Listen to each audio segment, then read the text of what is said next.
Looking back on my career path, it's interesting how I got to be founder and president of A Media One LLC, which is an educational technology company. It was an eclectic background, and it looks like it was planned, but it was kind of serendipitous along the way. My undergrad is psychology, my master's is in advertising, my Ph.D. is in media information studies.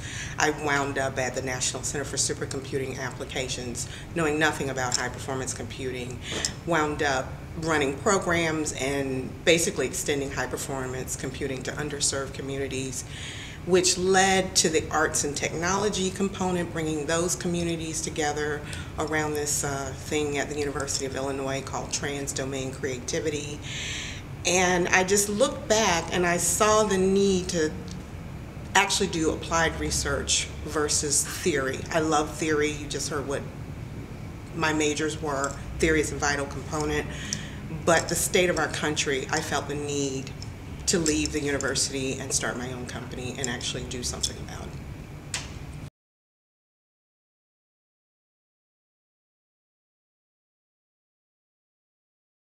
I was working on my Ph.D. at Michigan State in East Lansing, Michigan, and the Big Ten schools had this program called the Traveling Scholars Program. There was a professor at U of I wanted to work with.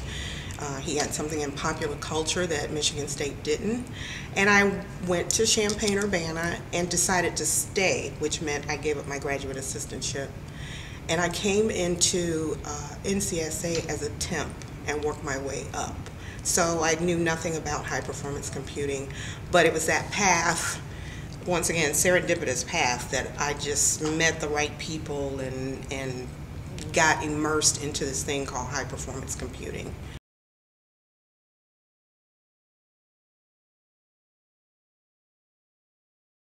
I had a couple of aha moments along the way.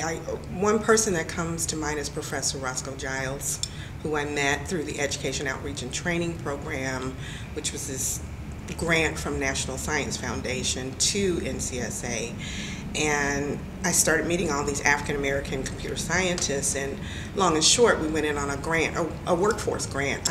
It wasn't called that at the time, but we won, and my contribution to that grant was my actual dissertation, where I looked at a culturally specific way to get African American males, in that instance, interested and engaged in information technology. Another thing that was highly influential to me was when I started doing the Seedbed Initiative for Trans-Domain Creativity, which was the artists and the humanists and computer scientists all coming together to actually collaborate and work on something. So that was twisted, or turned the way that I thought about things.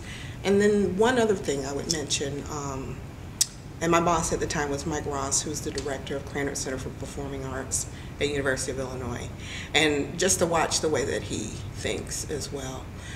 But one thing that really inspired me was a performance by Liz Lerman's company. It was the Human Genome Project, where she had geneticists and dancers talk to each other and collaborate. And for instance, she talked to one of the scientists, if a DNA link, if it had to dance, what would it look like? And you saw these dancers kind of stack on each other. And it was like a wow moment for me to see dance interpreting science. So that really stuck with me.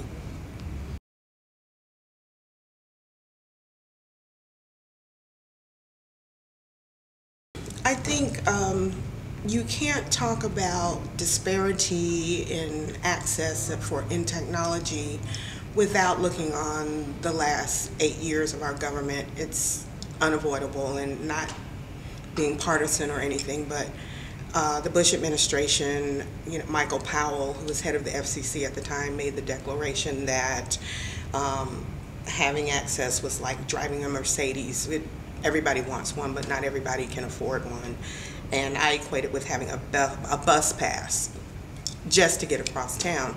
So some of the things, this build it and they will come mentality will not, and has proven to not work with various communities. So you have to approach people where they are. What is the hook? What will interest them? And, one thing is affordability and portability. Studies have shown, for instance, African Americans have a great number have smartphones, but they don't have computers in the house. Why is that? And you can still access the internet from a smartphone, but you don't have that full service. So getting out there and actually doing the research, for instance, Pew study has shown that African American women are big users of Twitter. Why? And what's the answer to that?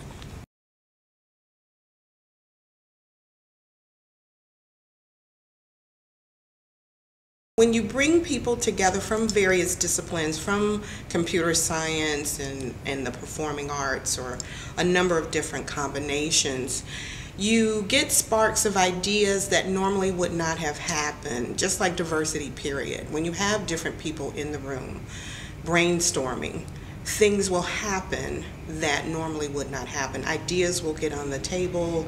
People will have a respect for other disciplines if everybody comes to the table as equals, and their ideas are perceived to be just as important as the other ones. So I think the diversity is what sparks the creativity. A Media One LLC is, to boil it down, is an educational technology company that specifically focuses on STEM education: science, technology, engineering, and math. We as a country, I'm sure you've seen the statistics, the storm is gathering, the world is flat, we're in a mess.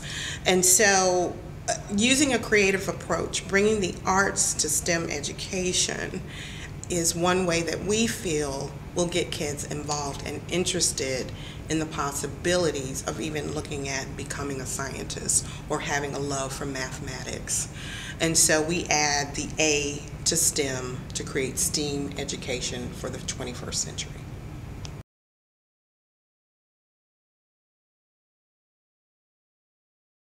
I think it's important for those who are from quote-unquote underserved communities, who are interested in things like math and science, STEM education, but don't know where to turn or where to go to. It is important to find a mentor, and that mentor doesn't necessarily have to look like you. They don't have to be the same color, but they do need to take an interest and a passion in you as an individual and want to see you succeed. And if you love it and that's your passion, I say go for it.